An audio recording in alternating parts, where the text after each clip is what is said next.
Okay, I'm back here at the whitehouse.gov website, a place I like to come to read. I have to be mindful that my videos can't be no longer than 10 minutes long, so um, I wanted to share with you all the Constitution that I get from the whitehouse.gov website.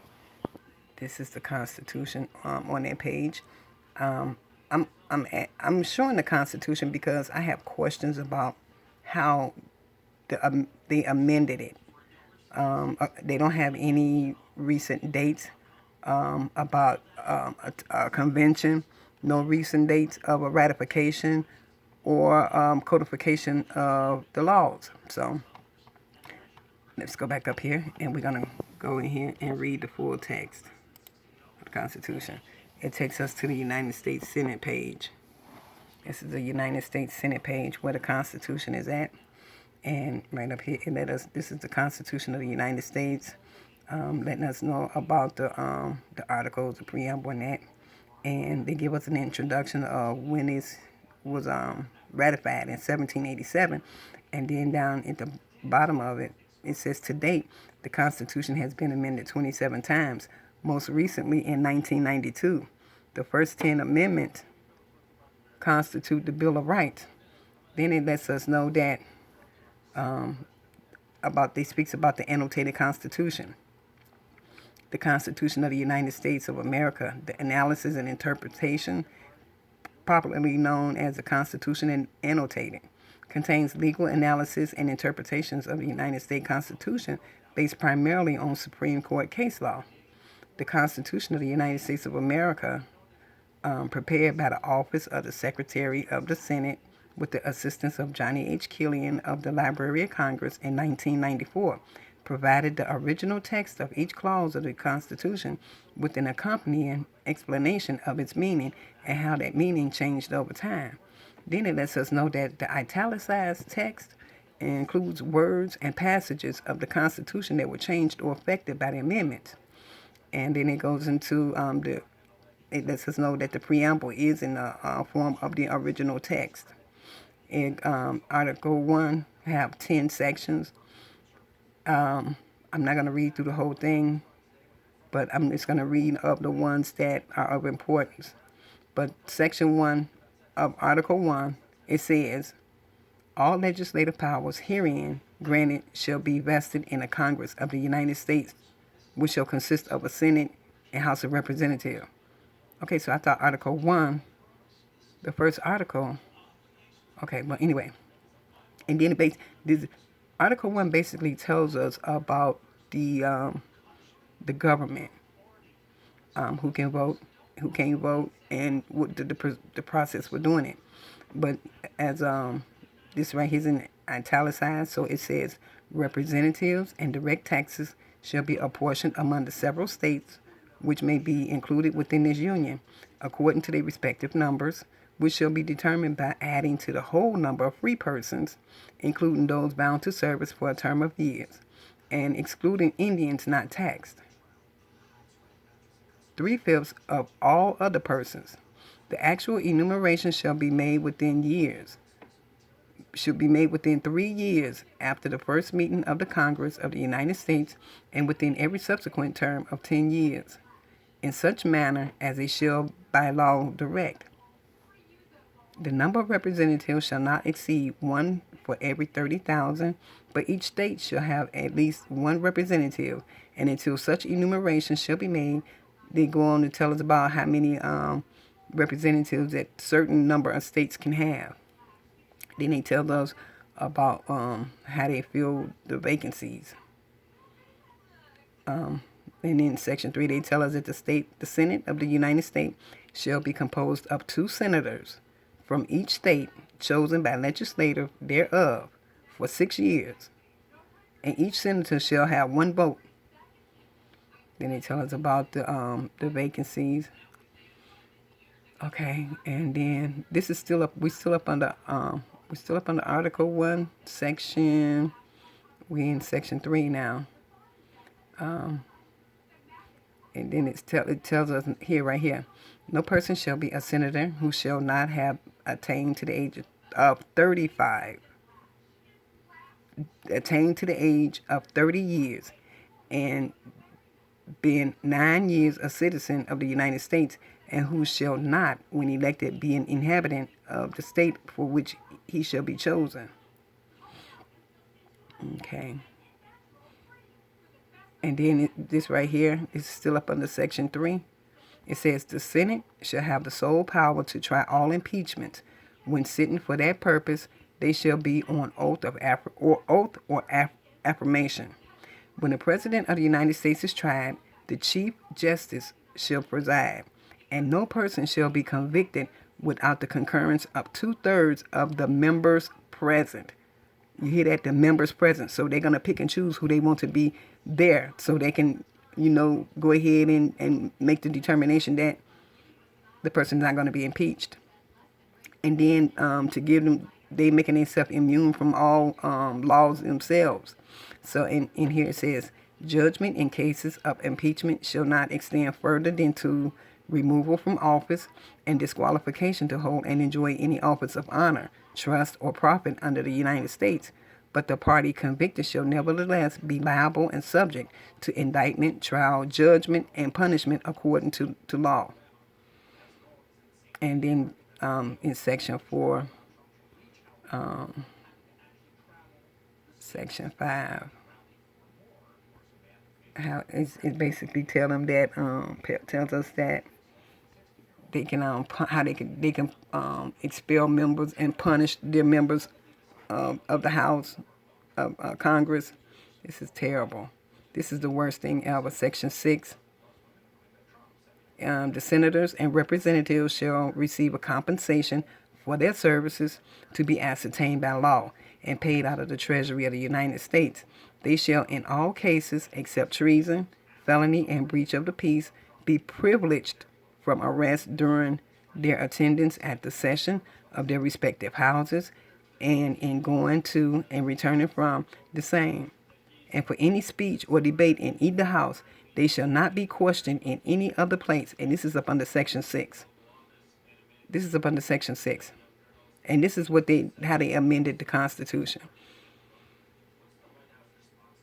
And this is basically, Section 8 basically tells us that the Congress shall have power to lay and collect taxes, duties, imposts, and excises, to pay the debts and provide for the common defense and the general welfare of the United States. But all duties, imposts, and excises shall be uniform throughout the United States. This is the amended Constitution up under the whitehouse.gov. Go down to Constitution, and once you get to Constitution, you're going to scroll down to read the full version so that you can read for yourself about all of this that's unnecessary. I mean, I don't even know how this happened. Excuse me. But Section 9, it states that, this is Section 9 right here, the migration or importation of such persons as any of the states now existing shall think proper to admit shall not be prohibited by the Congress prior to the year 1808, but a tax or duty may be imposed on such importation not exceeding $10 for each person. This is something really worth reading. We still in Article 1. Now we're getting into Article 2. Where they basically, they're making it a point to let us know in this their revised Constitution that they have the power. They are in power.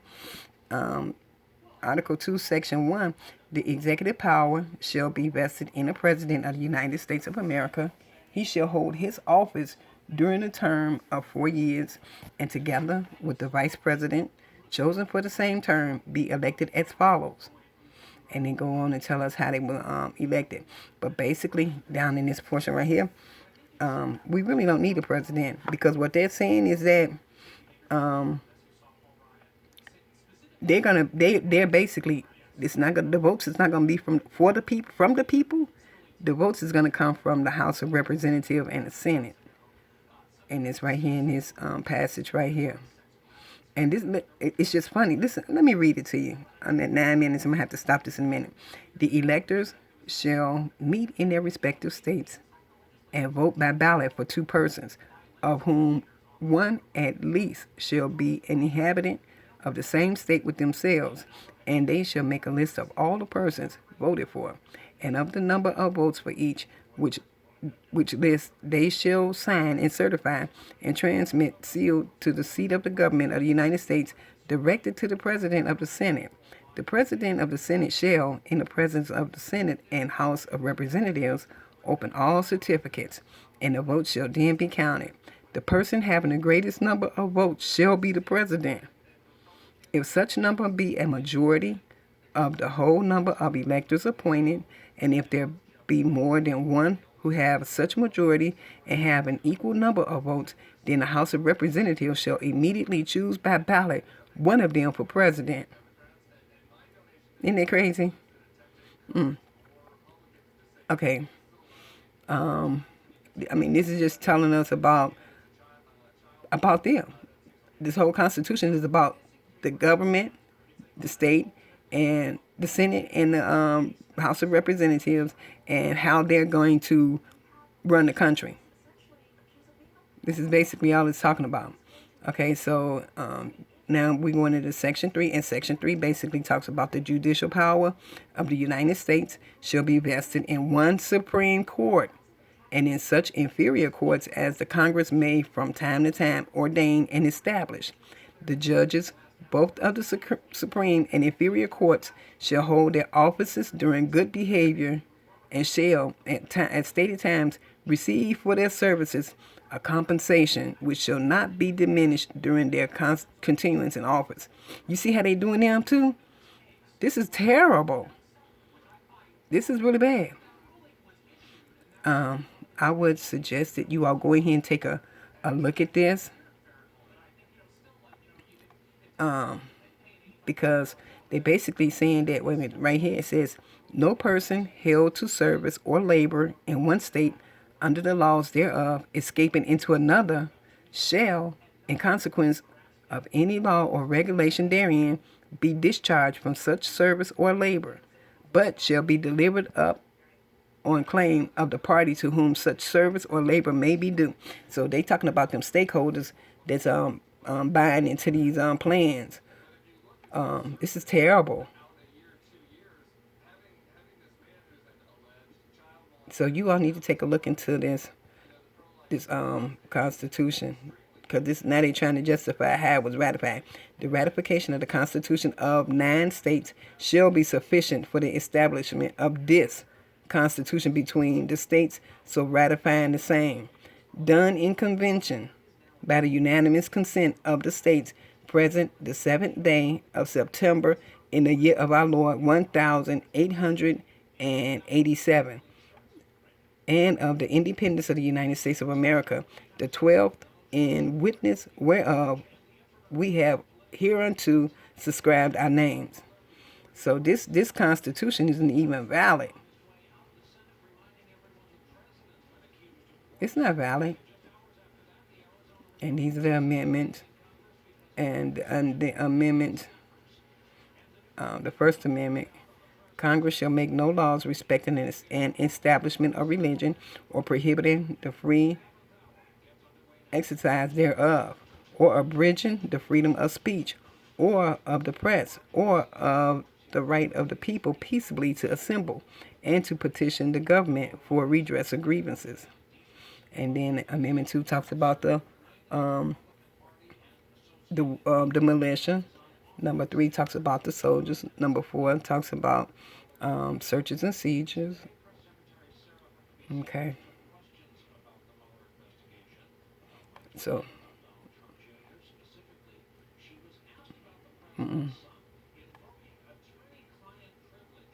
this is really, you all need to read this, because that tax bill we have isn't a tax bill. They need that bill to for reconciliation, and that's just to make a justification for